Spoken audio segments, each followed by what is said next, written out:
Hello, welcome to this program.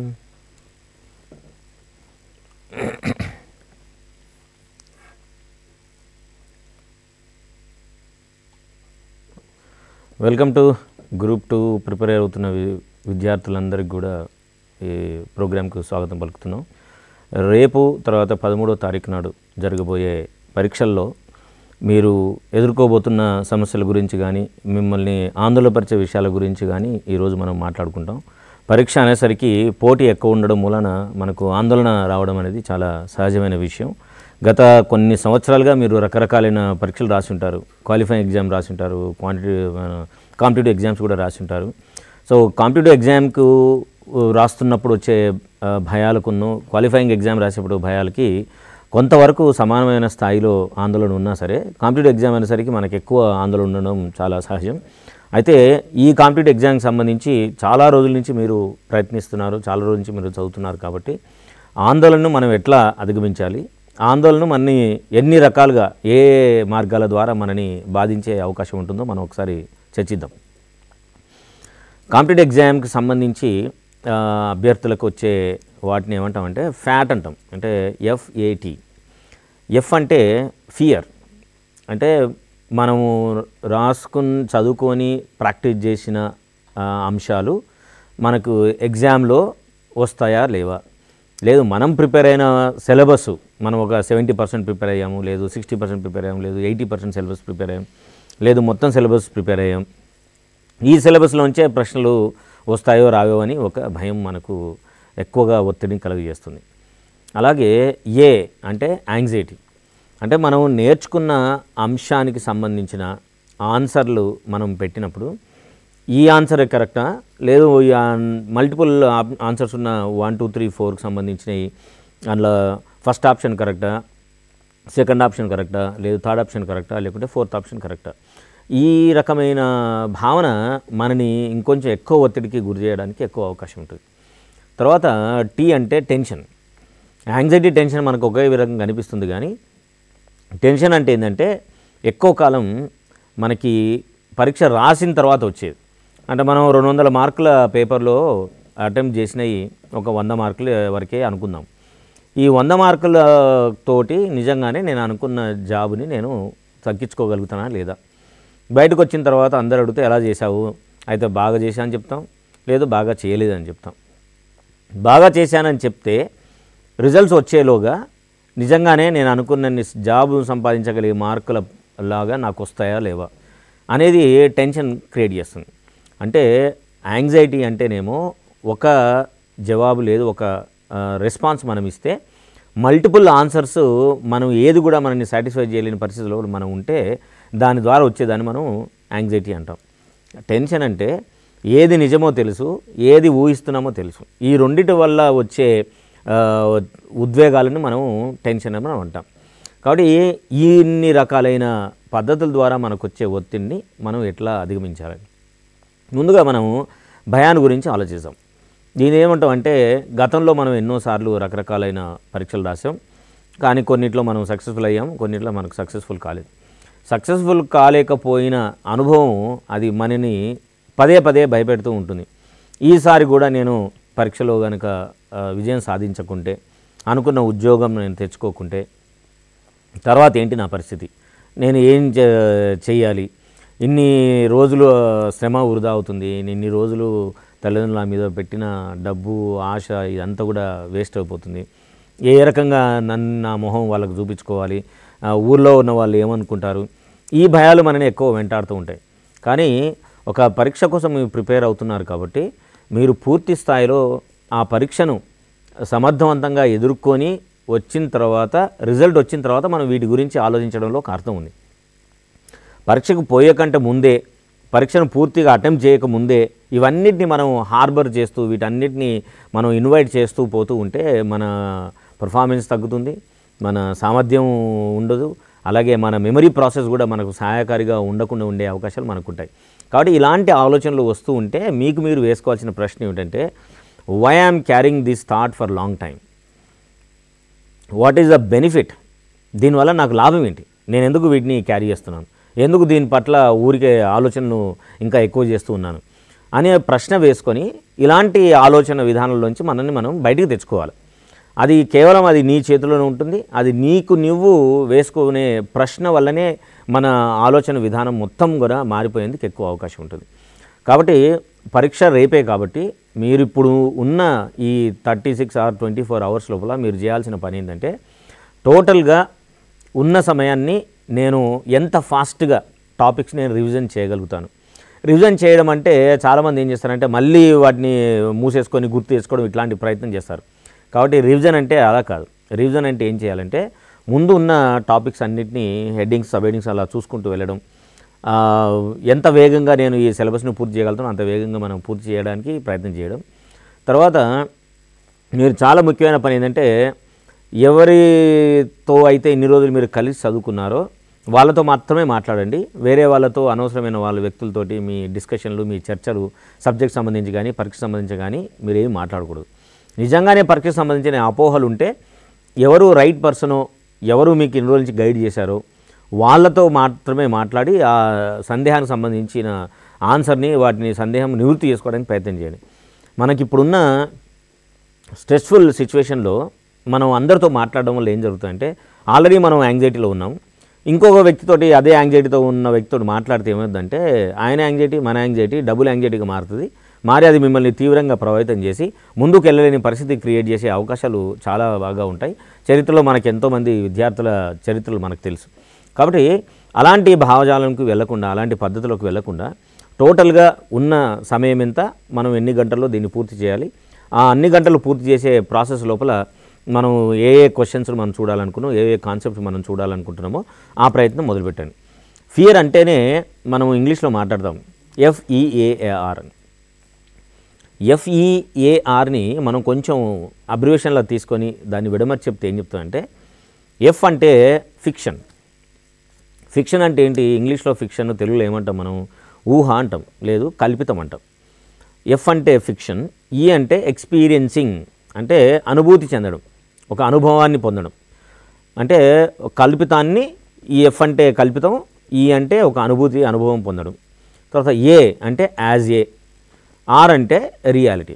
మొత్తం మనం ఇంగ్లీష్లో కలిపి చదివితే fiction experiencing as a reality అంటే ఒక కల్పితాన్ని ఒక ఊహను అది నిజమని మనం భ్రమిస్తున్నాము, నిజంగా మనం అనుభూతి చెందుతున్నాం.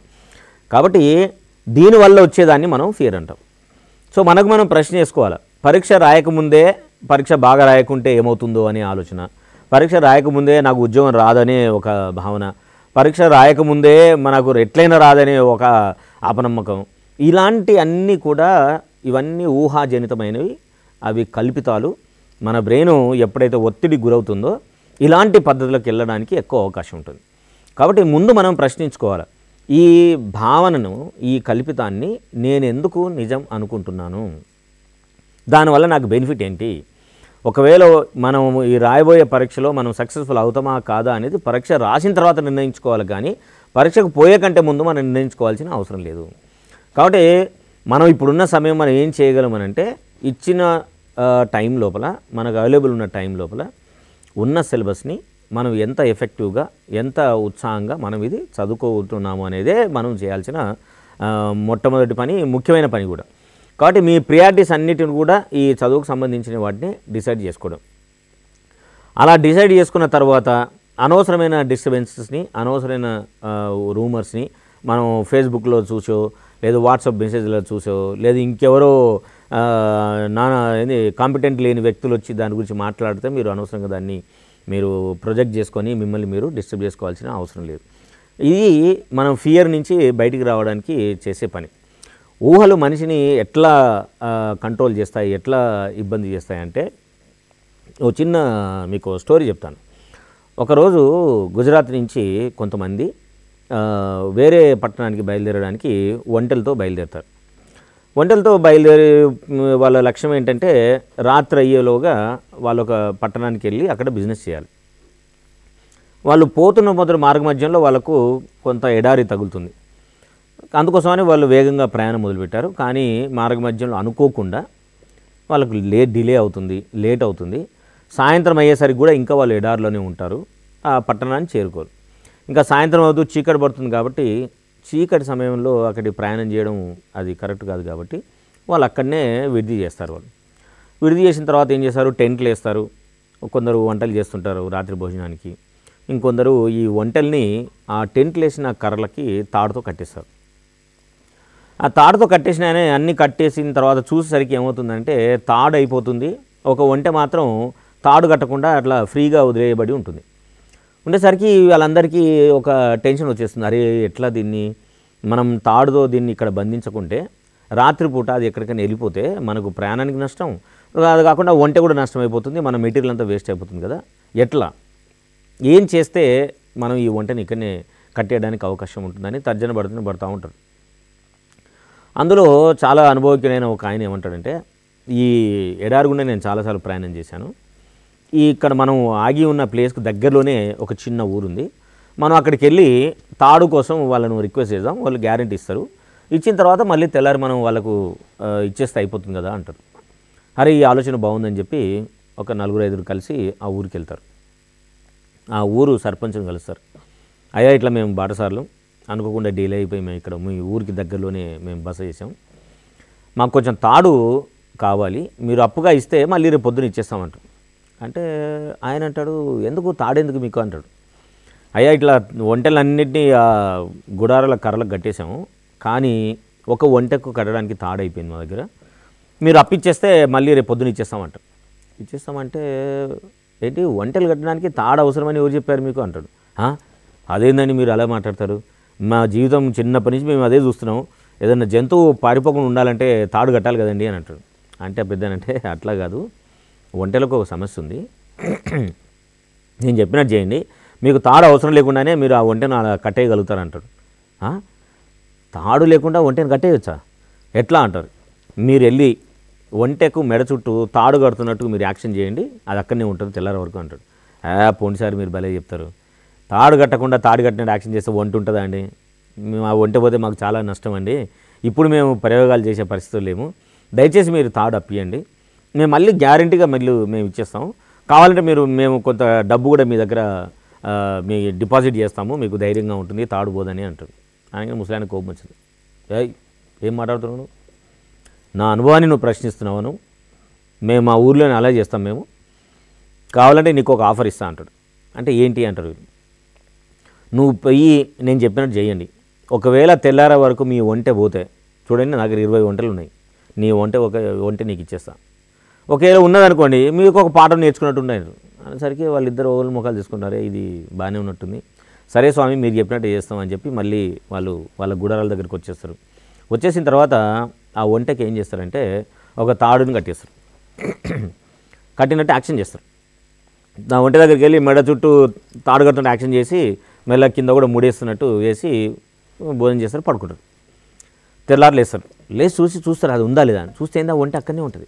అరే వీళ్ళందరూ ఆశ్చర్యపోతారు, అరే మనం ఇన్ని రోజుల నుంచి వంటతోటి మనం అటు ఇటు ప్రయాణం చేస్తున్నాం, బిజినెస్ చేస్తున్నాం, మనకి చిన్న పరిజ్ఞానం లేకుండా పోయింది, బట్ ఇవాళ మనకు మంచి పాఠం నేర్చుకున్నాం, చాలా బాగుంది ఈ అనుభవం అని చెప్పేసి మెల్లగా పొద్దున్నే బ్రేక్ఫాస్ట్ చేస్తారు.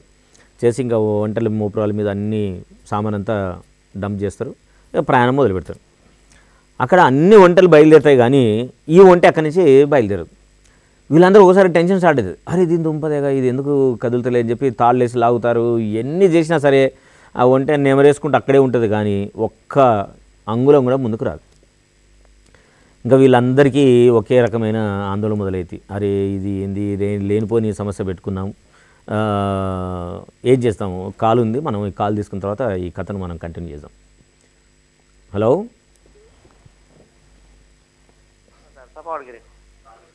చెప్పండి. అదే కలిపారా సార్కి లైన్లో ఉన్నాను సార్, నల్గొండ నుంచి.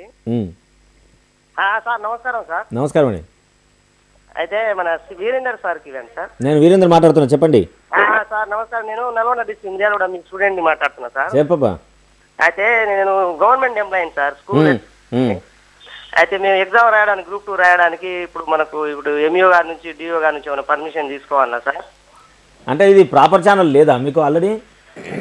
ఉంది సార్, ప్రాపర్ ఛానల్ ఉంది. మరి ఆల్రెడీ ఆ ప్రాపర్ ఛానల్ ఉన్నాక మీకు ఆల్రెడీ పర్మిషన్ వస్తే కనుక మీరు ఇప్పుడు ఇన్ఫార్మ్ చేయడం బెటర్ కదా. సరే సార్, చూస్తున్నాను, ఇదే ఫోన్ ఇప్పుడే కలిసింది. తర్వాత ఇంకోటి ఇంకా మనం జర మెహందీ ప్రోగ్రామ్ పెట్టుకున్నాం సార్, జర కొంచెం చేతులకి జర అది ఏమన్నా కాదు, మెహందీ పెట్టుకున్నా సరే టీఎస్పీఎస్సీ వాళ్ళు వేరే ఆల్టర్నేటివ్ మెజర్మెంట్ చేశారు. దాని గురించిన ఆందోళన 0.01% పెట్టుకోవాల్సిన అవసరం లేదు. నిన్ననే చైర్మన్ గారు కూడా ప్రెస్ మీట్లో కూడా చెప్పారు. కాబట్టి మీరు చాలా నిరభ్యంతరంగా ఎగ్జామ్ హాల్కి వెళ్ళి పరీక్షను చాలా విశ్వాసంతో రాయండి. తర్వాత ముస్లిం మిత్రులు ఉన్నారు, బుర్కా తర్వాత పరదా పద్ధతులు, దాని గురించి ఏమైనా ఆబ్జెక్షన్ సార్? ఏంటి ఏం పద్ధతి? మన ముస్లిమ్స్ వాళ్ళు పరదా అంటే వేసుకుంటారు కదా సార్ బుర్కా, దాని గురించి ఏమైనా ఆబ్జెక్షన్ చెప్తారా మళ్ళా మన వాళ్ళకి? అది దాని గురించి ఆబ్జెక్షన్ కూడా ఏం ఆబ్జెక్షన్ లేవు. టీఎస్పీఎస్ వాళ్ళు అన్ని చర్యలు తీసుకుంటారు. ఏ స్టూడెంట్కి కూడా హాల్కి వచ్చిన స్టూడెంట్కి ఎలాంటి ఇబ్బంది రాకుండా చూసుకునే పద్ధతి లోపల అన్ని అరేంజ్మెంట్ చేశారు. మీరేం వరీ కావద్దు. రైట్. సో ఈ తాడు కట్టి ఉన్నట్టు వంటే అక్కడనే నిలబడిపోయింది కదా, ఏంటి అని ఆలోచించి దీనికి ఏమైనా దయ్యం పట్టిందేమో, ఎడార్లు చాలా పవర్ఫుల్ దయాలు ఉంటాయట అని ఇవన్నీ మాట్లాడుకుంటూ ఉన్నారు. ఇంతలో మళ్ళీ ఆ అనుభవజ్ఞుడు ఏమంటారంటే, మనం ఎందుకు ఇంత శ్రమ తీసుకోవడం, మళ్ళీ ఆ పెద్ద ఆయన దగ్గరికి వెళ్దాం, ఆయన చెప్పినందుకే కదా మనం ఈ పని చేసామంటారు. సరే అని వెళ్తారు. వెళ్ళి ఏమండి మీ ఒంటి ఉందా లేదా అని అంటాడు సర్పంచ్. అంటే లేదు ఉంది సార్, కానీ సమస్య ఏమి, కొత్త సమస్య వచ్చింది అని. ఏం సమస్య వచ్చింది? ఒంటే కదులుతలేదు సార్, అది అక్కడనే ఉంటా అంటుంది అని అంటుంది.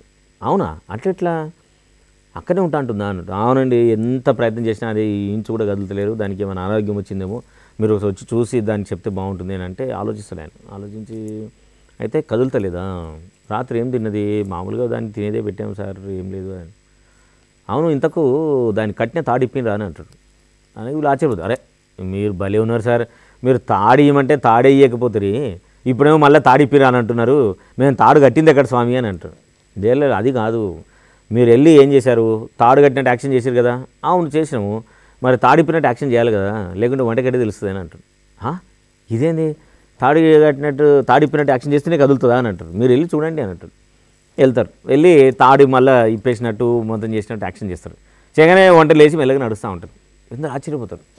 మనం ఈ కథ వింటూ కూడా మనకు కూడా నవ్వొచ్చినట్టు అనిపిస్తుంది. అరే ఆడ తాడే లేదు, కట్టిందే లేదు, అది ఎట్లా చూడు ఎట్లా దానికి కట్టుబడిపోయి ఇవన్నీ చేస్తుంది అని అంటారు. అంటే ఎగ్జాక్ట్లీగా మనకు సంబంధించి కూడా పరీక్ష పోయేకు ముందు వచ్చే ఊహ కూడా అట్లాంటిదే.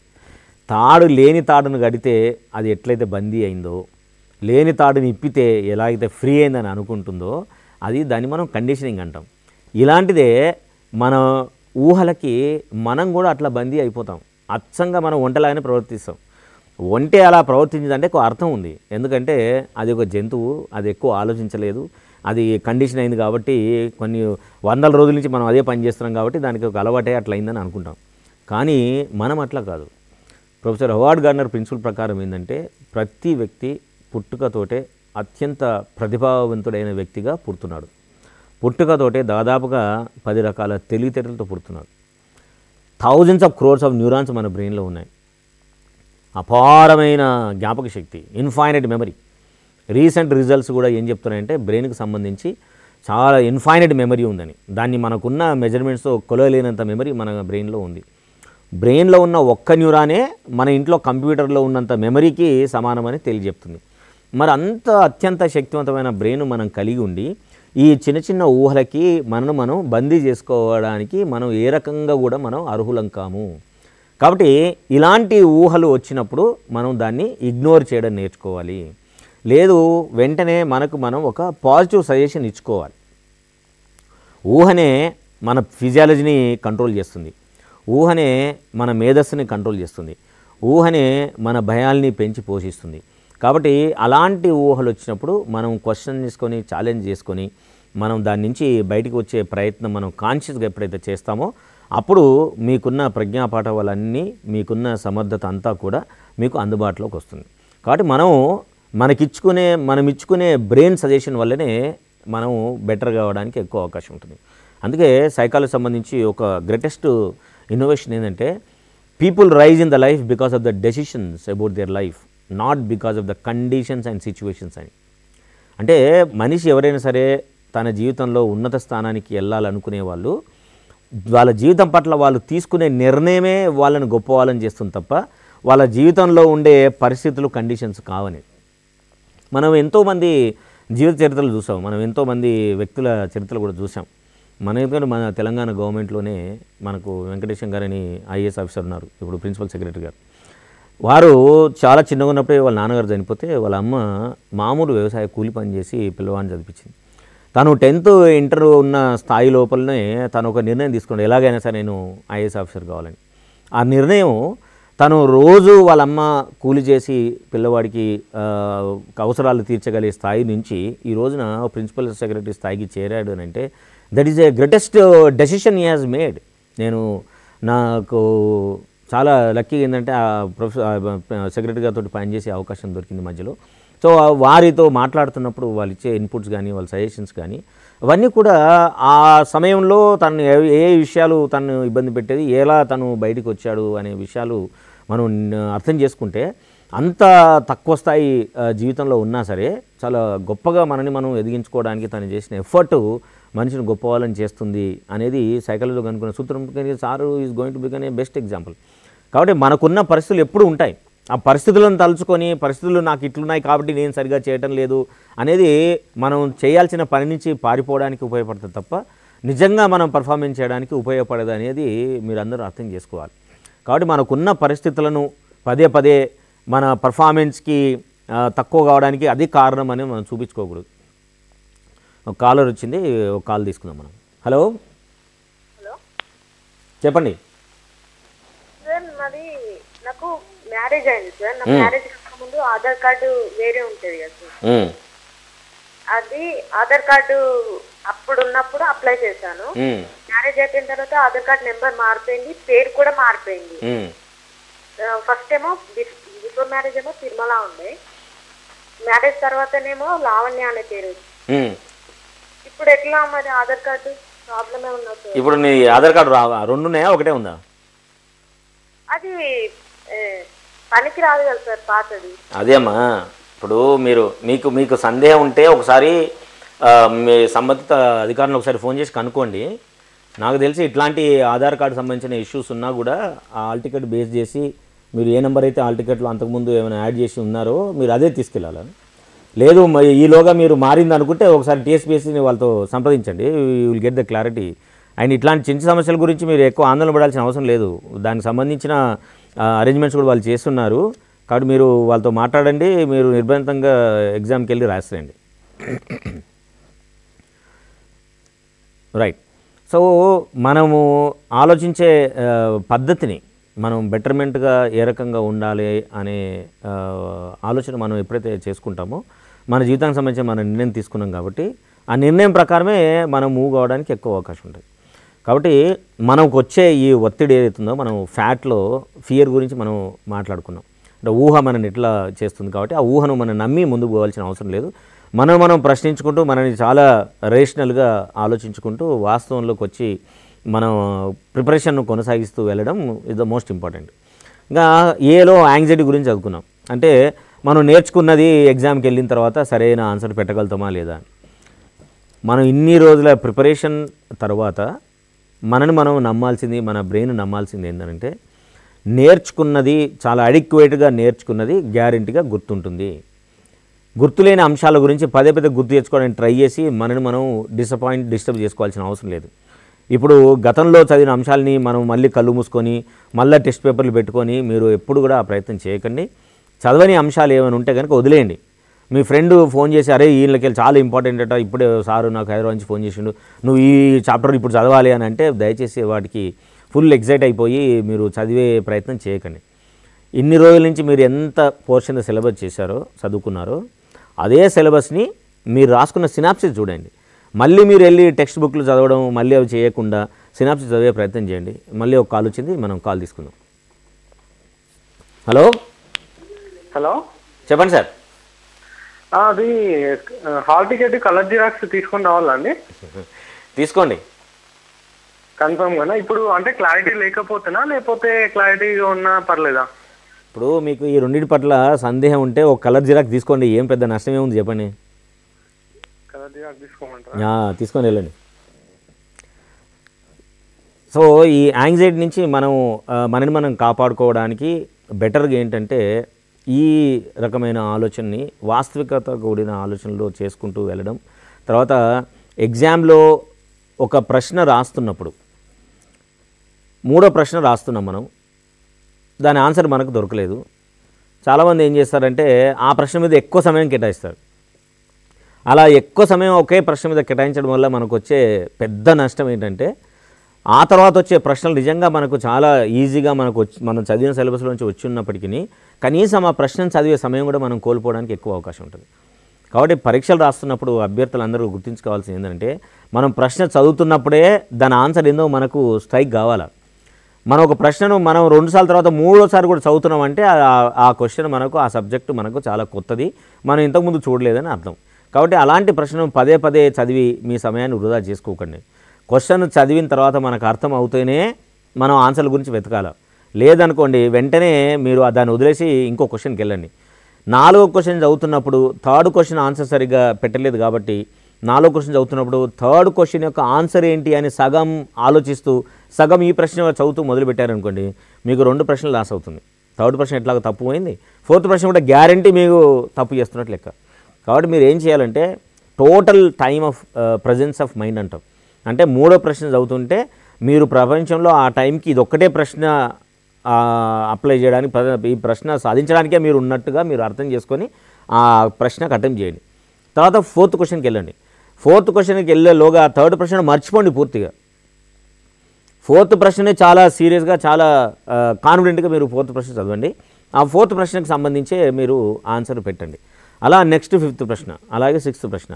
ఒకసారి ప్రశ్న పెట్టిన తర్వాత మీరు మొత్తం 100%గా మర్చిపోయి ఏదైతే చదువుతున్నారో ఆ ప్రశ్నకు మాత్రమే జవాబు పెడుతున్నట్టుగా మీరు అర్థం చేసుకొని ట్రై చేస్తే మీరు దాదాపుగా 98% ఆఫ్ ద యాంగ్జైటీ నుంచి మీరు బయటకు వస్తారు. కాబట్టి మీరు ప్రశ్నలకు జవాబులు పెట్టేటప్పుడు యాంబిగ్యూటీగా, ఆఫ్ మైండెడ్గా, కాన్సన్ట్రేషన్ ఎక్కడనో పెట్టి రాబోయే కాలాన్ని ఊహిస్తూ ఇంకా ఎట్లుంటుందో భయపడుతూ మీరు దయచేసి ప్రశ్నలకు ఆన్సర్ పెడితే అది డెఫినెట్గా మీకు ఆందోళన కలిగించే రిజల్ట్సే వస్తాయి. కాబట్టి మీరు ఆ ప్రశ్నని పూర్తి స్థాయిలో ఇన్ని రోజుల నుంచి చదువుతున్న చదువు తెలివితేటలతోటి మీరు ఎగ్జామ్ హాల్కి ఉన్నారు. మీరు బాగా నమ్మాల్సింది ఏంటంటే మీ బ్రెయిన్కి మీరు ఇన్ని రోజులు చదివిన చదువుని గుర్తుపెట్టుకునే శక్తి ఉంది. మీరు గతంలో ఎన్నో పరీక్షలు రాశారు, ఆ పరీక్షలో కూడా మీరు సక్సెస్ఫుల్ అయ్యారు. సో అలాంటి సక్సెస్ఫుల్గా ట్రైనింగ్ ఇచ్చిన బ్రెయిన్ ఇప్పుడు మీ సొంతమైంది కాబట్టి మీరు ఆ ప్రశ్నను జవాబులు సరిగ్గా రాయగలుగుతారు. ఇంకో కాల్ వచ్చింది, చెప్పండి. Hello sir. చెప్పండి sir. Sir good afternoon sir. Good afternoon అండి. సార్ నా పేరు సంతోష్ అండి. చెప్పండి సంతోష్. సార్ ఇప్పుడు నేను ఎగ్జామ్కి అటెండ్ అవుతున్నప్పుడు కాన్ఫిడెన్షియల్గానే వెళ్తున్నాను సార్. అక్కడికి వెళ్ళాక ఒక 10 to 15 క్వశ్చన్స్ వరకు నేను అటెంప్ట్ చేస్తున్నా, బాగానే ఉంది. 1-2 క్వశ్చన్లు తాకగానే ఆటోమేటిక్గా నా మైండ్ అనేది డైవర్ట్ అయిపోతుంది సార్. ఇక ఎటుపోతుంది? అయ్యో సార్ ఎలా వెళ్ళిపోతుంది కదా, ఎలా అని కథ ఇంకా క్వశ్చన్స్ మిస్ అయింది, జాబ్ మిస్ అవుతుందేమో అని టెన్షన్ తోటి అసలు ఏం చేయాలో అర్థం కాని పరిస్థితి అయింది సార్. రీసెంట్గా ఎస్ఐ ప్రిలిమినరీ రాశాను సార్, బాగా ప్రిపేర్ అయ్యి వెళ్ళాను. ఆశించినంత గుడ్ స్కోర్ రాలేదు. మళ్ళీ అందులో నాకు కూడా చాలా ఇబ్బంది అనిపించింది. ఫస్ట్ క్వశ్చన్ చేసుకుంటూ పోతుంటే ఒక 15-20 దాకా చేశాను సార్, ఓకే. కానీ తర్వాత ఆటోమేటిక్ పోయినాయి. మళ్ళీ రిటర్న్ వచ్చి క్వశ్చన్ వచ్చినాయి, చేయలేదా అంటే తర్వాత కూడా చేయలేకపోయినా ఇక బాగా టెన్షన్ పడ్డారు సార్. అసలు ఈ సమస్యను ఎట్లా అధిగమించాలంటారు? ఓకే, మంచి ప్రశ్న వేసావు సంతోష్. ఇప్పుడు మీరు అందరూ ఇది చూస్తున్న అందరూ కూడా అభ్యర్థులకు చెప్పేది ఏంటంటే ఇది కాంపిటేటివ్ ఎగ్జామ్. కాంపిటేటివ్ ఎగ్జామ్ లోపల నువ్వు 200 మార్కులకి నీకు 190 వస్తేనే సీట్ వస్తుంది, 195 వస్తేనే వస్తుంది, 185 వస్తేనే వస్తుంది జాబ్ అనే ఆలోచన నుంచి బయటికి రండి. అంటే ఇదంతా రిలేటివ్ పర్ఫార్మెన్స్ కాబట్టి మనము ఎన్ని ప్రశ్నలకి మనం కాన్ఫిడెంట్గా ఆన్సర్ పెట్టామనేది డిసైడ్ చేస్తుంది. అంతేగాని ఫలానా మార్కులే తెచ్చుకుంటేనే వస్తుంది అనేది మనం దాన్ని నమ్మడానికి లేదు. కాబట్టి ఈ రిలేటివ్ పర్ఫార్మెన్స్ లోపల ఈ కాంపిటేటివ్ ఎగ్జామ్లో ఆబ్జెక్టివ్ టైప్ క్వశ్చన్స్ అటెంప్ట్ చేస్తున్నప్పుడు అందరు విద్యార్థులు అటెంప్ట్ చేసుకోవాల్సి ఏంటంటే ఎగ్జామ్లో ఉన్న ప్రతి ప్రశ్నకి మనం జవాబులు పెట్టుకుంటూ పోతున్నప్పుడు దయచేసి కౌంట్ చేసుకోకండి మైండ్లో. చాలామంది ఏం చేస్తారంటే కౌంటర్ స్టార్ట్ అవుతుంది వాళ్ళ బ్రెయిన్లో. ఇక ఒకటో ప్రశ్న నాకు తెలిసి వచ్చింది 1 మార్క్ వచ్చింది, 2వ ప్రశ్న జవాబు వచ్చింది 2 మార్కులు వచ్చినాయి, అరే 3వ ప్రశ్నకు నేను సరిగ్గా జవాబు రాయలేదు 1 మార్కు పోయింది, 4వ ప్రశ్నకు జవాబు సరిగ్గా రాలేదు 2 మార్కులు పోయినాయి, ఇక 5వ ప్రశ్నకు జవాబు వచ్చింది 5 మార్కులు వచ్చినాయి. ఇట్లా కౌంటింగ్ చేసుకుంటూ వెళ్తారు. దయచేసి మీరు ఎగ్జామ్కి ఓపెన్ మైండ్తో వెళ్ళండి. ఓపెన్గా ప్రతి ప్రశ్నకు జవాబుని మీరు ఆన్సర్ పెట్టండి. కానీ అలా క్యాల్కులేషన్ మొదలుపెట్టకండి. మీరు మొదలుపెట్టిన తర్వాత 20 ప్రశ్నల వరకు కూడా మీకు జవాబు రాకున్నా కానీ మీరు ఆందోళన పడద్దు. మీరు ప్రశ్నకు జవాబులు పెట్టుకుంటూ పోవడమే ముఖ్యం. ఈ పరీక్షలో రకరకాల పద్ధతుల ద్వారా ప్రజలు ఎగ్జామ్ నుంచి ఎలిమినేట్ అయ్యేందుకు అవకాశం ఉంటుంది. ఎట్లా అంటే ఇట్లా తప్పులు ప్రశ్నలు పెట్టడం, ఆన్సర్ అక్కడ కరెక్టే పెడతారు, ఆన్సర్ షీట్లో తప్పు జవాబులు పెట్టే వాళ్ళు ఉంటారు, వేగంగా ఆలోచించలేని వాళ్ళు ఉంటారు, తక్కువ ప్రశ్నల మీదే కాన్సన్ట్రేట్ చేసి ఎక్కువ సమయాన్ని స్పెండ్ చేసే వాళ్ళు ఉంటారు. కాబట్టి ఇలాంటి రకరకాల సమస్యల వల్ల మనం వచ్చినా సరే పెట్టలేని పరిస్థితి ప్రతి విద్యార్థికి వచ్చేందుకు అవకాశం ఉంటుంది. కాబట్టి ఈ పరిస్థితులను మీకు మీరే క్రియేట్ చేసుకోకండి. ప్రతి ప్రశ్నను చాలా ఓపెన్ మైండ్ తోటి, చాలా రేషనలిస్టిక్ థాట్ తోటి ఇది నాకే వస్తుంది, నా జవాబులన్నీ నేను బాగా నేర్చుకున్నానని ఒక పాజిటివ్ థాట్ మిమ్మల్ని మీరు ఇంకల్కేట్ చేసుకొని పరీక్షను అటెంప్ట్ చేయండి. చేస్తూ పోండి. ఏ ప్రశ్న మీకు మీరే జడ్జిమెంటల్ కాకండి. ఆ పర్టికులర్ ప్రశ్నకు జవాబు చదువుతున్నప్పుడు ఇది ఇదే అని కాన్ఫిడెంట్ పెట్టండి. పెట్టి మళ్ళీ తప్ప రైట్ అనే డిస్కషన్లోకి మీతో మీరే చర్చించుకునే పరిస్థితికి మీరు వెళ్ళకండి. వెంటనే ఇంకో ప్రశ్నకి వెళ్ళండి. అలా జవాబు పెట్టిన ప్రతి ప్రశ్నను మీరు పూర్తిగా మర్చిపోయి అన్ని జవాబులు పెట్టుకుని వెళ్ళిన తర్వాత కీ పేపర్ ఎట్లాగో మీతో ఉంటుంది కాబట్టి కావాలంటే ఇంటికి వచ్చిన తర్వాత మీరు అసెస్ చేసుకుంటారు, టెస్ట్ చేసుకుంటారు. ఇప్పుడే అక్కడనే కూర్చొని అక్కడనే మనం జడ్జిలం అయిపోయి, అక్కడనే మనం క్రిటికలం అయిపోయి, అక్కడనే మనం బాధపడే మనిషిగా మారిపోవడం అనేది ఎగ్జామ్ సాధించాలనుకునే విద్యార్థులు ఎట్టి పరిస్థితులు కూడా అది ప్రాక్టీస్ చేయాల్సిన అవసరం లేదు. ఇప్పుడు సంతోషకున్న పరిస్థితే చాలామంది విద్యార్థులు ఎగ్జామ్ హాల్లోకి వెళ్ళిన తర్వాత ఎక్స్పీరియన్స్ అవుతూ వాళ్ళు చాలా తెలివైన పిల్లలు కూడా సరైన జవాబులు పెట్టకుండా దిగజారిపోయేందుకు ఎక్కువ అవకాశం ఉంటుంది. కాబట్టి ఎన్ని మార్కులు రావాలి, ఎన్ని మార్కులు తెచ్చుకోవాలి అనేది ఎగ్జామ్ పోయినాక ఎగ్జామ్ హాల్లో కూర్చొని మనం మాట్లాడుకోవాల్సిన అవసరం లేదు. ఎగ్జామ్లో చేయాల్సింది ఏంటంటే ఓన్లీ పర్ఫామ్ చేయడమే. మనం ఇన్ని రోజులు నేర్చుకున్న నైపుణ్యాలన్నింటినీ పరీక్షలో హాల్లో కూర్చొని అవకాశం ఉన్న ప్రతి ప్రశ్నకి మనకు తోచిన జవాబు, మనకు వచ్చిన జవాబును పెట్టుకుంటూ పోవడం మనం చేయాల్సింది. అయితే పాటించాల్సిన నియమాలు ఏమిటంటే రాని ప్రశ్నల మీద విపరీతంగా ఎక్కువ సమయాన్ని కేటాయించకండి. మనం చదువుతున్నప్పుడే మనకు ఆ ప్రశ్న వస్తుందా లేదా అని తెలిసిపోగానే వెంటనే మీరు షిఫ్ట్ చేసుకోండి. ఒక ప్రశ్న మీద మనం 2-3 నిమిషాల సమయం పెడుతున్నామంటేనే ఇట్స్ అన్ ఇండికేషన్ ఈ ప్రశ్న మనకు సరిగ్గా రాదు అని. కాబట్టి వెంటనే షిఫ్ట్ అయిపోండి. ఈ సమయాన్ని సేవ్ చేసుకొని మీరు ఇంకా బాగా మీకు వచ్చిన ప్రశ్నలకి అన్ని ప్రశ్నలకు అటెంప్ట్ చేసుకునేందుకు అవకాశం ఉంటుంది. కాబట్టి మీరు ప్రతి ప్రశ్నకు పెట్టుకుంటూ వెళ్ళండి. కొంతమంది ఏం చేస్తారంటే ఆ బబ్లింగ్ చేసేటప్పుడు కానీ ఆన్సర్లు టిక్కులు పెట్టేటప్పుడు నేను తర్వాత వచ్చి పెడతాను ఖాళీ ప్లేస్ వదిలేస్తారు. ఆ తప్పుడు ఏమవుతుందంటే ఒక 5వ ప్రశ్నకు ఖాళీ వదిలేసి 6వ ప్రశ్న జవాబు పెట్టినప్పుడు ఆ ఖాళీ అక్కడ కనబడదని చెప్పి 6వ ప్రశ్నకు జవాబు తీసుకెళ్ళి 5వ దానిలో ఖాళీ పెడతారు, ఖాళీ నింపేస్తారు. దాంతో ఏమవుతుంది, మీరు పెట్టే ప్రతి ఆన్సర్ తప్పుకోవడానికి అవకాశం ఉంటుంది. కాబట్టి ఇలాంటి అవకాశం తీసుకోకండి. సో ఇంకో కాలర్ వచ్చారు, మాట్లాడదాం. హలో సార్, చెప్పమ్మా. Good afternoon sir. Good afternoon sir. Exam హాల్కి వెళ్ళే ముందు చెవి రింగులు పెట్టుకొని రావద్దు గోల్డీ అన్నారు కదా సార్. అవునమ్మా. ఇప్పుడు చెవి రింగులు పెట్టుకోకపోవడం వల్ల మనకు వచ్చే నష్టం ఏంటి చెప్పండి. ఏం లేదని అక్కడికి వెళ్ళి ఏమంటే అక్కడేమో ఇంట్లో పెట్టేసి వెళ్ళండి. ఇప్పుడు మనకు సందేహాలు ఉన్నవి ఇవేమి మనం లేకుంటే పరీక్ష రాయలేనంత పరిస్థితులు మనం ఉంటామా? ఉన్నాం కదా. ఎప్పుడు బాధపడాలంటే మీరు మీ చేతులను ఇంట్లో వదిలేసి రండి, చేతులకు మొత్తం గట్టలు కట్టుకొని రండి అంటే పరీక్ష. ఎందుకంటే చేతులతోటి మనం పరీక్ష రాస్తాం కాబట్టి. కమ్మలు, మెడలో గొలుసులు, ఆ తర్వాత కాళ్ళకు పట్టీలు, ఇవన్నీ లేకున్నా సరే మనుషులు ఉండగలిగేందుకు అవకాశం ఉన్నది. కాబట్టి వీటన్నిటి పట్ల మీకు ఏమైనా సందేహాలు ఉంటే మీరు తీసేసి రండి. ఎందుకు వద్దన్నారంటే టీఎస్పీఎస్సీ వాళ్ళు ఈ బంగారానికి సంబంధించి వాళ్ళు చూస్తామని వాళ్ళు అన్నారనుకోండి, తీస్తారు. తీసిన తర్వాత మీ దగ్గర పెట్టుకున్నామని అన్నారనుకోండి, అప్పుడు మనకి ఎగ్జామ్ కంటే ఎక్కువ టెన్షన్ మా బంగారం పోతుందనే ఉంటుంది. దానివల్ల మీరు పరీక్షనే కోల్పోయే అవకాశం ఉంటుంది కదా. కాబట్టి సందేహాలు మిమ్మల్ని మీరు వెంటాడుతున్నప్పుడు తీసుకునే అవకాశం ఉంటుంది. కాబట్టి తీసుకొని వెళ్ళండి. ఇంకా ఒకటి నిన్ననే చైర్మన్ గారు కూడా ఒకటి క్లారిటీ ఇచ్చారు. ఏంటంటే మేము పుస్తెల తాడును తీయమని ఎవరో చెప్పారని. యాక్చువల్గా దాని గురించి డిస్కషన్ రాలేదు. కాబట్టి మీరు పుస్తెల తాడులు ఉన్నవాళ్ళు గ్యారంటీ వేసుకొని రండి. మీకు దాని గురించి ఆందోళన ఉంటే మీకు ఎట్లా అవకాశం ఉంటే అట్లా చేసుకొని రండి. దానివల్ల మీకు ఎక్కువ ప్రయోజనం జరగడానికి ఎక్కువ అవకాశం ఉంటుంది. కాబట్టి పరీక్ష హాల్లో కూర్చున్న తర్వాత ప్రశ్నలను చదివేటప్పుడు కానీ ఆన్సర్ పెట్టేటప్పుడు కానీ ఇప్పటివరకు మనం చర్చించుకున్న వాటిని పూర్తి స్థాయిలో ఏకాగ్రతతో పూర్తి స్థాయి సామర్థ్యంతో మీరు ప్రశ్నలకు జవాబులు పెట్టడానికి మీరు ప్రయత్నం చేయండి. కాబట్టి మీరు ఈ ప్రయత్నంలో భాగంగా మీరు ప్రతి ప్రశ్నకు జవాబుని అప్పుడే పెట్టేసేయండి.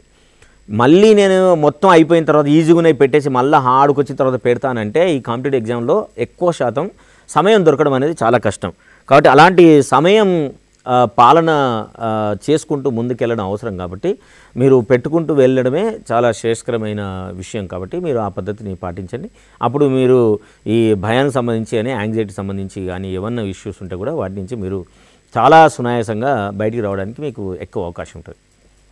ఇంకా లాస్ట్ది టెన్షన్. అంటే నేను అనుకున్నన్ని మార్కులు వస్తాయా లేవా, అనుకున్నన్ని మార్కులు వస్తాయా లేవా అని పరీక్ష హాల్లో కూర్చొని చర్చించుకోవడం అనేది మన పట్ల మనమే చాలా వ్యతిరేకంగా పనిచేసుకుంటున్నట్టు, మనకు మనమే శత్రువులుగా మారుతున్నట్టు లెక్క. కాబట్టి పరీక్షకి వెళ్ళిన తర్వాత మనకు వచ్చిన శక్తియుక్తులు, మనకున్న నాలెడ్జ్ని ఎంత బెస్ట్ పద్ధతిలో ఉపయోగించుకోవాలో ఆ పద్ధతి ఆలోచించాలి. ఎగ్జామ్ అయిపోయిన తర్వాత వీటన్నిటికీ అవకాశం ఉంది, వీటన్నిటికీ చర్చ ఉంది. ఎగ్జామ్ పోయే కంటే ముందే మీకు ఇంకా ఎక్కువ ఒత్తిడి అవుతుందంటే మేము ఒక యాప్ని కాంపిటేటివ్ ఎగ్జామ్ కోసమే డెవలప్ చేశాము. విద్యార్థులు ఈ యాప్ని మీ స్మార్ట్ ఫోన్ ఉంటే కనుక మీ ఆ ఫోన్లో మీరు డౌన్లోడ్ చేసుకోవచ్చు. ఏంటంటే డిఆర్ వీరేందర్ యుఎన్మి అని, YOUNME. ఇది గూగుల్ ఆండ్రాయిడ్ యాప్. ఇది Google play store already store చేసినాం. ఆల్రెడీ 2,000 మంది కూడా డౌన్లోడ్ చేసుకున్నారు. కాబట్టి ఒత్తిడికి సంబంధించి ఏకాగ్రత ఎట్లా తెచ్చుకోవాలి, ఎలా ప్రిపేర్ కావాలా, ఎగ్జామ్ పోయే ముందు ఎలాంటి నిబంధనలు పాటించాలా అనే వాటి గురించి యాప్లో మీకు చాలా ఉపయోగకరంగా ఉంటుంది. మీరు దాన్ని డౌన్లోడ్ చేసుకోవచ్చు. మీరు గూగుల్లోకి వెళ్ళి కూడా UNME అని కొడితే కూడా మీకు ఈ యాప్ యొక్క డీటెయిల్స్ మీకు దొరుకుతాయి. ఇవన్నీ కూడా మీకు సహాయకారిగా ఉండేందుకు మేము అందుబాటులోకి తీసుకొచ్చాం. 4 రోజుల క్రితం దాన్ని డౌన్లోడ్ చేసాం. సో విద్యార్థులు, కాంపిటేటివ్ ఎగ్జామ్స్ ప్రిపేర్ అయ్యే వాళ్ళందరూ విద్యార్థులు ఈ యాప్ మీకు చాలా సహాయకారిగా ఉంటుంది. అలా కాదు ఇంకా కావాలంటే మాత్రం మీకు సంబంధించి ఒక బుక్ కూడా మార్కెట్లోకి రిలీజ్ చేసాం. ఇది విజయానికి దారిది అని. దీనిలో ఒత్తిడికి సంబంధించి మిగతా పరీక్ష ఎలా ప్రిపేర్ కావాలి, ఎలాంటి పద్ధతులు పాటించాలనే దానికి ఇది చాలా సహాయకారిగా మీకు చాలా హెల్ప్ఫుల్గా ఉంటుంది. ఈ పరీక్షను ఈ పుస్తకం రాయడానికి మనం రాష్ట్రంలో ఉన్న చాలామంది విద్యార్థులు ఇంటరాక్ట్ అయ్యి వాళ్ళకున్న నీడ్స్ని మీట్ చేసిన పుస్తకం మీకు అందుబాటులో ఉంటే మార్కెట్లో ఉంది, మీరు తీసుకోవచ్చు.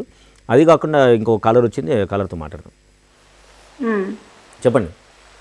అదేనండి, ఇదే ప్రాబ్లం. అంటే అన్నీ వచ్చినట్టే ఉంటాయి, కాకపోతే ఏంటంటే ఎగ్జామ్ హాల్కి సరికి కొన్ని మర్చిపోయినట్లు అనిపిస్తుంది. అవునమ్మా, ఇప్పుడు మర్చిపోవడానికి కారణాలు ఏముంటాయంటే, ఒకటి మన ఇనాడిక్వేట్ ప్రిపరేషన్. అంటే ఇది ప్రిపరేషన్ అనేది స్టూడెంట్కి వ్యారీ అవుతుంది. స్టూడెంట్స్ మొత్తం నేర్చుకునే పద్ధతులు 3 ఉంటాయి.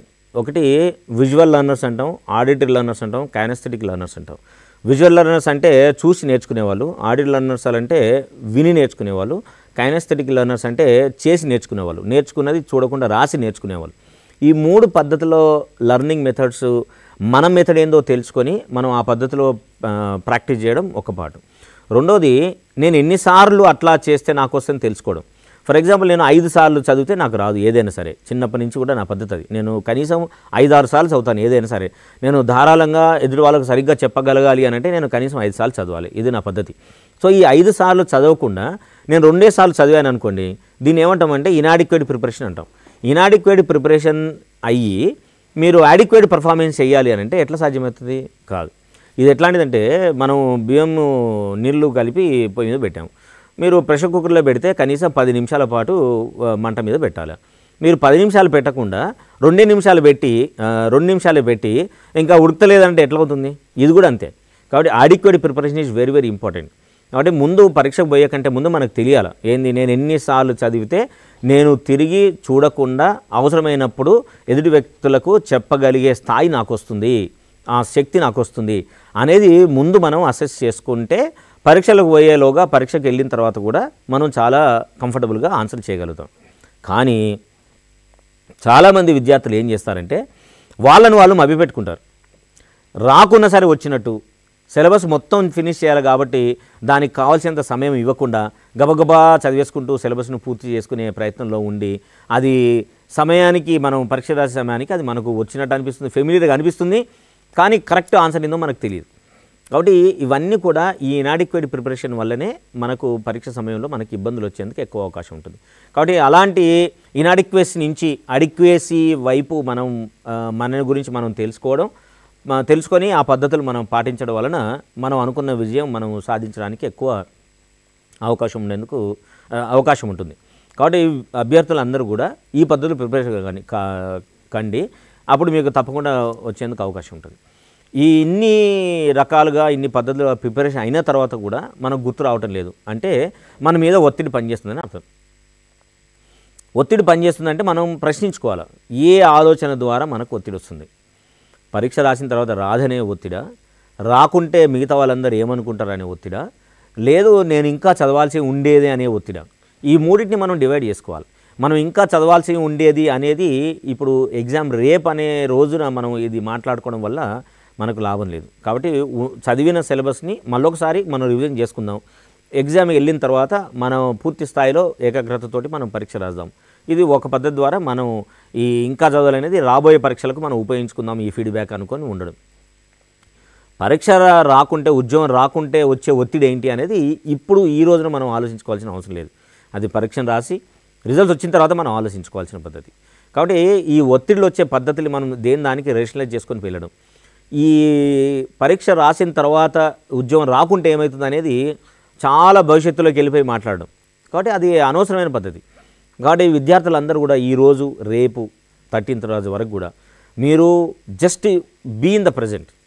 మనం ఈ రోజు గురించి, ఈ గంట గురించి మనం మాట్లాడుకుందాం. రేపటి గురించి ఏమవుతుందో, ఎల్లుండి ఏమవుతుందేమో అనే దాని గురించి మనం ఈ రోజున ఆలోచించుకోవడం వల్ల మనకు నష్టం తప్ప మనకు ఏ రకమైన లాభం ఉండదు. మనకు మనమే నష్టం చేసుకోవాల్సిన అవసరం లేదు. కాబట్టి మనకు మనం బెనిఫిట్ చేసుకోవాలి అంటే మనం ఈరోజు ఈ గంట మనం ఏం చదువుతున్నామో ఆ దాని గురించే మనం స్పష్టంగా ఉండగలడా అనే పద్ధతిని మనం నేర్చుకోవాలి. ఒకవేళ ఆలోచనలు విపరీతంగా వెళ్ళిపోతున్నాయి, అయితే గతంలోకి వెళ్తున్నాయి, లేకుంటే ఫ్యూచర్లోకి వెళ్తున్నాయి, వెంటనే మీరు ఒక మంచి టెక్నిక్ మీరు ప్రాక్టీస్ చేయాలి. ఏంటంటే మనకు ఆలోచనలు బాగా వస్తున్నాయి, ఫ్యూచర్ నుంచి పోతున్నాయంటే వెంటనే మనకు మనం సజెషన్ ఇచ్చుకోవాలి. స్టాప్ అని సజెషన్ ఇచ్చుకోవాలి. స్టాప్ అని ఎప్పుడైతే మనం సజెషన్ ఇచ్చుకుంటామో మన బ్రెయిన్లో ఉన్న ఊహలు తగ్గిపోతాయి.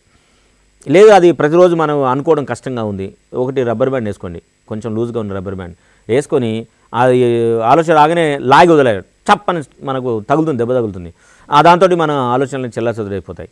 సో అండ్ కాన్స్టాంట్గా మన సజెషన్స్ మనం ఈ గంట పైనే ఇప్పుడు చదువు దాని మీద ఏకాగ్రత పెట్టుకోవాలి అనుకుంటే ఉండడానికి ఎక్కువ అవకాశం ఉంటుంది.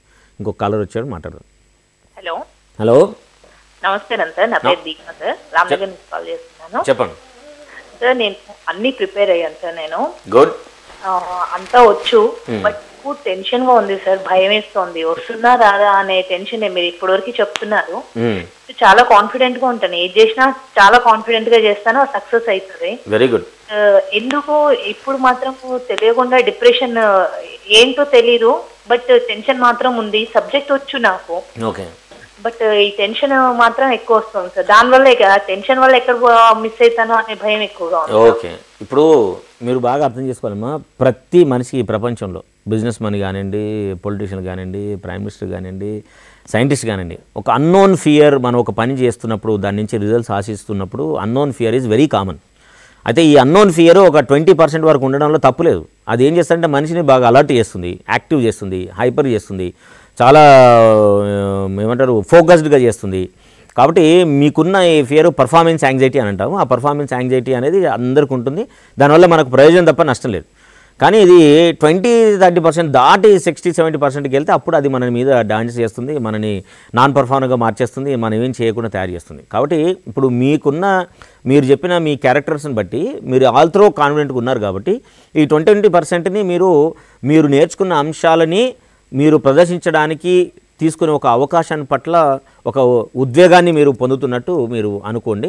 అదొక బెటర్మెంట్ని, ఎప్పుడు నా పర్ఫార్మెన్స్ చూపించాలా, ఎప్పుడు నేను గొప్ప పర్ఫార్మెన్స్ చూపించి అందరితో మన్ననలు అందుకోవాలా అనే యాంగ్జైటీ వల్ల కూడా ఒక్కోసారి అట్లాంటి భావన కలిగేందుకు అవకాశం ఉంటుంది. కాబట్టి ఎక్కువ యాంగ్జైటీ లెవెల్ పోకుండా మీరు వేసుకోవాల్సిన ప్రశ్న ఏంటంటే మిమ్మల్ని మీరు గ్రౌండ్కి తీసుకొని రావాలా. ఏంటి, నేను ఈ యాంగ్జైటీని దేనికి ఫీల్ అవుతున్నాను అని కొంచెం తరచి మనం లోపలికి వెళ్ళి చూస్తే మనకు అర్థమవుతుంది.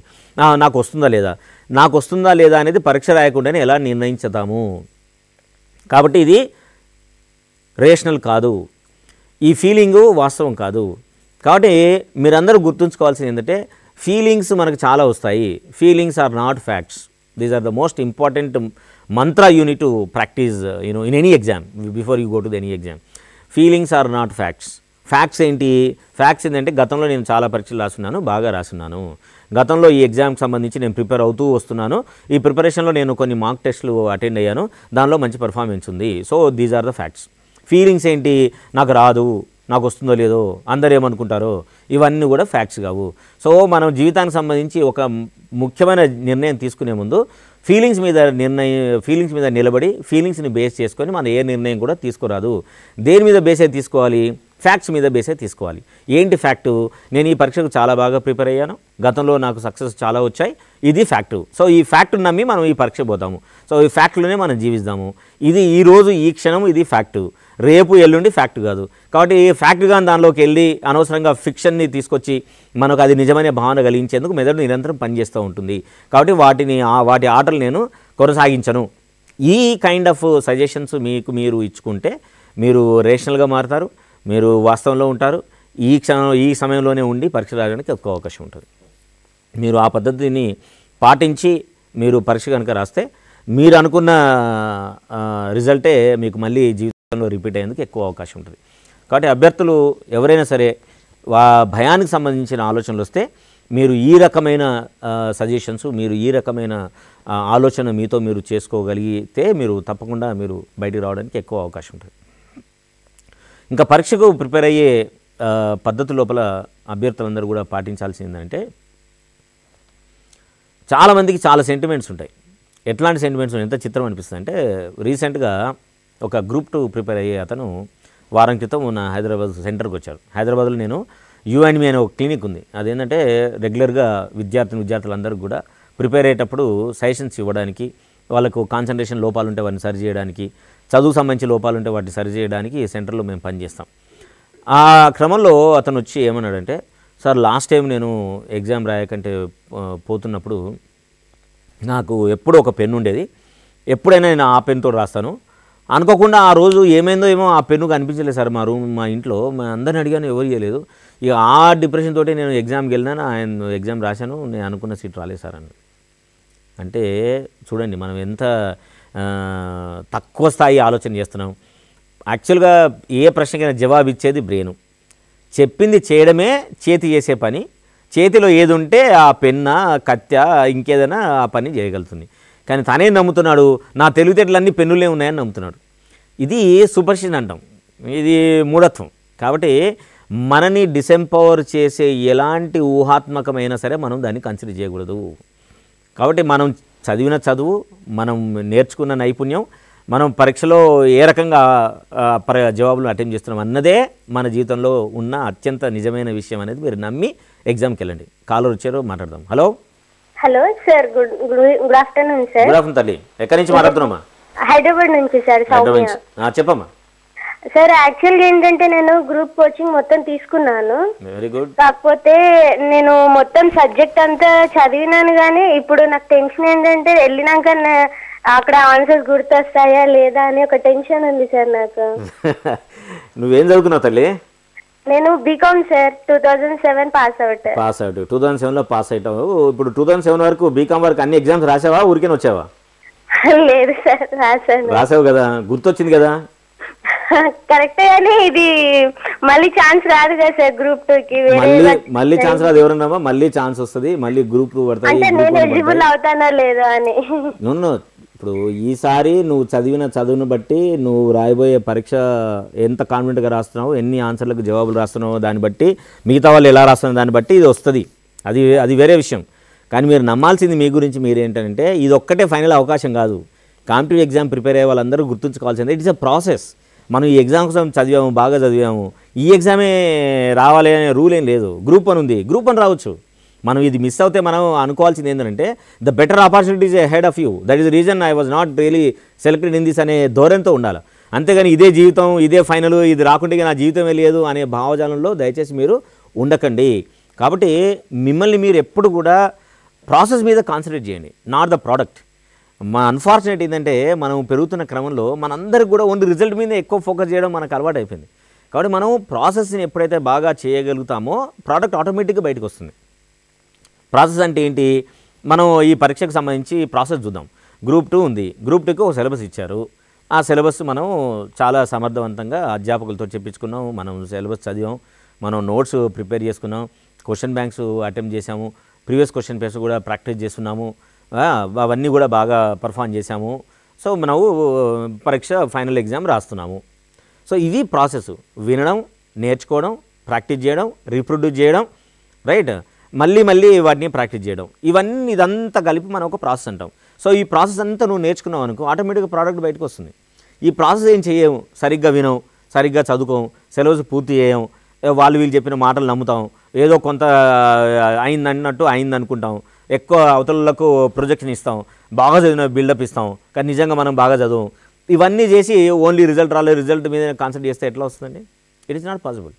కాబట్టి మీరు అందరూ నేర్చుకోవాల్సింది ఏంటంటే, మీరు చదువుకున్న చదువు వేస్ట్ కాదు. పాత సామెత తెలంగాణలో ఉంటుంది, తిన్న తిండి చదివిన చదువు ఎప్పుడు వేస్ట్ కాదని. కాబట్టి తిన్న తిండి ఎట్లయితే ఒంటికి పడుతుందో చదివిన చదువు కూడా అట్లే మీ బ్రెయిన్కి పడుతుంది. అది ఈ రోజున మీకు విజయాన్ని తీసుకురాకపోవచ్చు, డెఫినెట్గా రాబోయే కాలంలో మీకు విజయాన్ని తప్పకుండా తీసుకొస్తుంది. మీరు కాంపిటేటివ్ ఎగ్జామ్ ప్రిపేర్ అయ్యే వాళ్ళ చరిత్ర చూడండి, ఒక్కొక్కరు 3 సార్లు 4 సార్లు సివిల్స్ రాస్తారు, బట్ 4సారికి సక్సెస్ఫుల్ అవుతారు. కాబట్టి ఈ ప్రాసెస్ అంతా కూడా మీ బ్రెయిన్లో దానికి సంబంధించిన నాలెడ్జ్, దానికి సంబంధించిన స్కిల్, దానికి సంబంధించిన ఇన్ఫర్మేషన్ అంతా కూడా మీరు డిపాజిట్ అయి ఉంటుంది. కాబట్టి ఈ ప్రాసెస్ లోపల మీరు గ్రూప్ 2 ఒకసారి రాస్తారు, గ్రూప్ 1 వస్తే గ్రూప్ 1 రాస్తారు, ఎస్ఏ వస్తే ఎస్ఏ రాస్తారు. ఇదంతా నాలెడ్జ్ మీకు డెఫినెట్గా మీరు సక్సెస్ తీసుకొని రావడానికి మిమ్మల్ని మీరు సిద్ధం చేసుకుంటున్నారని అర్థం. కాబట్టి మీరు పరీక్ష పోయే కంటే ముందు, ఎగ్జామ్ హాల్లోకి వెళ్ళే కంటే ముందే మీరు ఏం చేయండి అంటే, ఒక 2 నిమిషాలు ఒక పీస్ఫుల్ ప్లేస్లో కూర్చొని, లేదు ఎగ్జామ్ హాల్కి వెళ్ళిన తర్వాత అయినా సరే, మీరు ముందే 1 గంట ముందే వెళ్తారు కాబట్టి ఎగ్జామ్ హాల్కు హాఫ్ అన్ అవర్ ముందే అలో చేస్తారు కాబట్టి మీ అలాట్ చేసిన సీట్లో కూర్చొని కళ్ళు మూసుకొని, గతంలో మీకు చాలా సక్సెస్ఫుల్ అయిన ఈవెంట్, చాలా సంతోషకరమైన ఈవెంట్ మీరు కళ్ళు మూసుకొని ఒకసారి విజువలైజ్ చేసుకోండి. టీచర్లు మిమ్మల్ని అప్రిషియేట్ చేసింది కావచ్చు, మీరు ఏదైనా ఆటలో పెడితే మీ ఫ్రెండ్స్ అందరూ మిమ్మల్ని అప్రిషియేట్ చేసింది కావచ్చు, మీ ఇంట్లోనే ఏదైనా శుభకార్యం చాలా సంతోషాన్ని తెచ్చింది అయినది కావచ్చు. ఒకసారి విజువలైజ్ చేసుకోండి. జస్ట్ ఒక 2 మినిట్స్ విజువలైజ్ చేసుకోండి, మీ బ్రెయిన్లో ఉన్న స్ట్రెస్ సగము డిసప్పియర్ అయిపోతుంది. కాబట్టి మన ఆలోచనలే మనల్ని ప్రభావితం చేస్తాయి. కాబట్టి మన ఆలోచనలు చాలా కంఫర్టబుల్గా, చాలా కూల్గా, చాలా సంతోషంగా ఉందనుకోండి, మీరు సంతోషంగా మీ బ్రెయిన్లో ఉన్న మెమరీ స్టోరేజ్ని ఓపెన్ చేయొచ్చు. మీరు అవసరమైన విషయాల్ని వెంటనే మనం రీప్రొడ్యూస్ చేయొచ్చు, మీ ఎగ్జామ్ను బాగా రాయొచ్చు. ఇది ఒక పద్ధతి. రెండో పద్ధతి, ఇంకా యాంగ్జైటీ వస్తుంది, మీరు కళ్ళు మూసుకొని ఒక 2 నిమిషాలు డీప్ బ్రీత్, ఇట్లా ఇంత డీప్ బ్రీత్ ఒక 10 టైమ్స్ చేయండి, వీలైతే 5 టైమ్స్ చేయండి. ఇలా చేసుకుంటూ వెళ్ళారనుకోండి, మీ ఎప్పుడైతే brain tension, anxiety, pressure feel అవుతుందో బాడీలో CO2 లెవెల్ ఎక్కువ అవుతుంది. CO2 లెవెల్ ఎప్పుడైతే ఎక్కువ అవుతుందో మనం బాగా స్ట్రెస్ ఫీల్ అయిన భావన వస్తుంది. కాబట్టి ఆ CO2 నువ్వు తీసేయడం అంటే మనం ఎక్సేల్ చేయడం, ఆక్సిజన్ లెవెల్ పెరగాలంటే మనం ఇన్హేల్ చేయడం. ఇలా ఇన్హేల్ అండ్ ఎక్సేల్ చేస్తూ ఉన్న కొద్ది ఏమవుతుందంటే మన బాడీలో ఆక్సిజన్ లెవెల్స్ పెరుగుతూ ఉంటాయి. ఎప్పుడైతే బ్రెయిన్కి ఎక్కువ ఆక్సిజన్ అందుతుందో అప్పుడు మనం చాలా ఫ్రెష్గా ఫీల్ అవుతాం, స్ట్రెస్ లెవెల్స్ చాలా తక్కువ అయిపోతాయి. ఎప్పుడైతే స్ట్రెస్ లెవెల్స్ బాగా తక్కువ అవుతాయో మీ ఎన్ని రోజులు నేర్చుకున్న ఇన్ఫర్మేషన్ మీకు అందుబాటులోకి వస్తుంది. మీరు ఎప్పుడైతే ఇన్ఫర్మేషన్ అందుబాటులోకి వస్తుందో ప్రతి ప్రశ్నకు జవాబుని మీరు సరిగ్గా రాయగలుగుతారు. ఒక కాలర్ వస్తున్నాడు, కాలర్ తీసుకుని. Hello, okay. సో ఈ రకమైన పద్ధతుల్ని మీరు పరీక్ష హాల్కి వెళ్ళిన తర్వాత మీరు చేస్తే మీరు పరీక్షలను చాలా సమర్థవంతంగా రాయగలుగుతారు. సో మనం ఇప్పుడు క్లోజ్ చేసే టైం దగ్గర వచ్చింది కాబట్టి నేను 1 2 3 4 చెప్తాను, మీరు అన్నీ గుర్తుపెట్టుకొని. నెంబర్ 1, ఈరోజు మీరు పరీక్ష రోజు కంటే ముందు రోజు చాలా సిలబస్ని, మీరు ఆల్రెడీ నేర్చుకున్న సిలబస్ ఉంటుంది కాబట్టి టెక్స్ట్ బుక్ జోలికి వెళ్ళకండి, మీరు రాసుకున్న సినాప్సిస్ మాత్రమే చూడండి. రెండోది, రకరకాలుగా వస్తున్న నెగిటివ్ భావనలు ఏవిటి మీరు దరి చేయనీయకండి, దాన్ని కాన్స్టెంట్గా మీకు మీరు ఇంతకుముందు చెప్పినట్టు సజెషన్లు మీకు మీరు ఇచ్చుకోండి. మూడోది, ఏదైనా నెగిటివ్ థాట్స్ వస్తే వెంటనే దాన్ని పాజిటివ్ థాట్కి కన్వర్ట్ చేసుకోండి. నేను ఎగ్జామ్ రాస్తే నాకు వస్తుందో లేదో వెంటనే మీరు సజెషన్ ఇచ్చుకోండి. నేను ఎగ్జామ్కి సంబంధించి చాలా ప్రిపేర్ అయ్యాను, నేను బాగా రాయడానికి ప్రిపేర్ అయ్యాను, పరీక్షలో వచ్చే ప్రతి ప్రశ్నకు జవాబులు రాయడానికి నేను ప్రయత్నిస్తాను, పరీక్షకి వెళ్ళేది వచ్చిన జవాబులు రాయడానికి మాత్రమే అని సజెషన్ ఇచ్చుకోండి. 5వది, మీరు పరీక్ష అయిపోయిన తర్వాత ఏం జరుగుతున్న విషయాలు ఈ రోజు కాదు మనం చర్చించుకోవాల్సింది.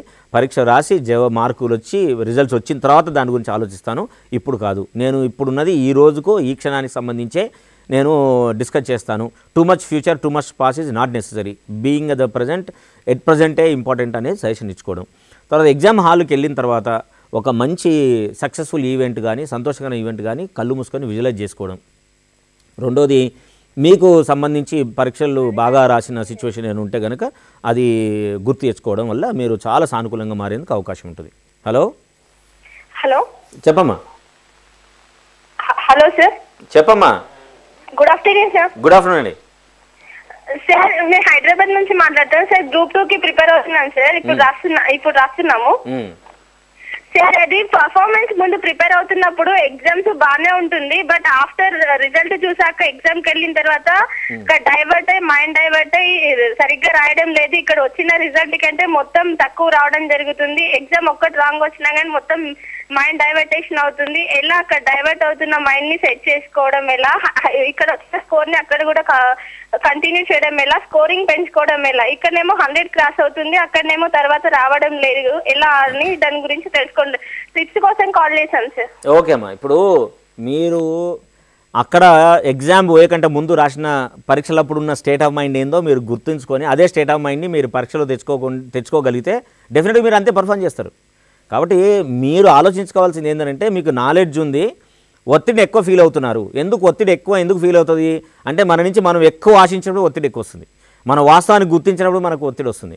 కాబట్టి గతంలో జరిగిన ప్రతి పరీక్షల్లో వచ్చిన result that is your fact. కాబట్టి మీరు don't go with the feelings. So ఫీలింగ్స్ని విపరీతంగా మీరు హార్బర్ చేసి దాన్నే నమ్ముతూ పోకండి. మీరు you believe the facts. Facts ఏంది, మీరు తెలియని వారు, గతంలో ఎన్నో పరీక్షలు మీరు బాగా రాశారు, ఈ పరీక్ష పేపర్ కూడా మీరు బాగా రాస్తారు అనేది దాన్ని నమ్మి పరీక్షకి వెళ్ళండి. మీరు డెఫినెట్గా సక్సెస్ఫుల్ అవుతారు. మీకు దీనికి సంబంధించి ఏ క్వైరీస్ ఉన్నా సరే నేను మీకు యాప్ చెప్పాను, మీరు యాప్ ద్వారా మీరు నాకు మెసేజ్ పెట్టచ్చు. మీరు ఫోన్ నెంబర్ కావాలంటే ఫోన్ నెంబర్ కూడా మీరు తీసుకోవచ్చు. 9440037291 ఈ ఫోన్ చేసి కూడా నాతో మాట్లాడచ్చు. మీకు మార్కెట్ సాలో కూడా ఈ పుస్తకం మీకు అందుబాటులో ఉంది, విజయానికి దారిదని. మీరు ఈ పుస్తకాల ద్వారా కూడా మీకు సంబంధించిన అన్ని రకాలైన సందేహాలు దీనిలో తీర్చున్నాయి. కాబట్టి మీరు వీటి సహాయకారం తీసుకొని మీరు రాబోయే పరీక్షల్ని చాలా సమర్థవంతంగా మీ తెలివితేటలను ఉపయోగించి సక్సెస్ఫుల్ అవుతారని ఆశిస్తున్నాను. మీ అందరికీ ఆల్ ది బెస్ట్. ఈ ప్రోగ్రామ్ అరేంజ్ చేసినందుకు కూడా మన టీవీ వాళ్ళకి కృతజ్ఞతలు చెప్తాం, సిబ్బందికి వాళ్ళందరికీ కూడా. And all the best and go head.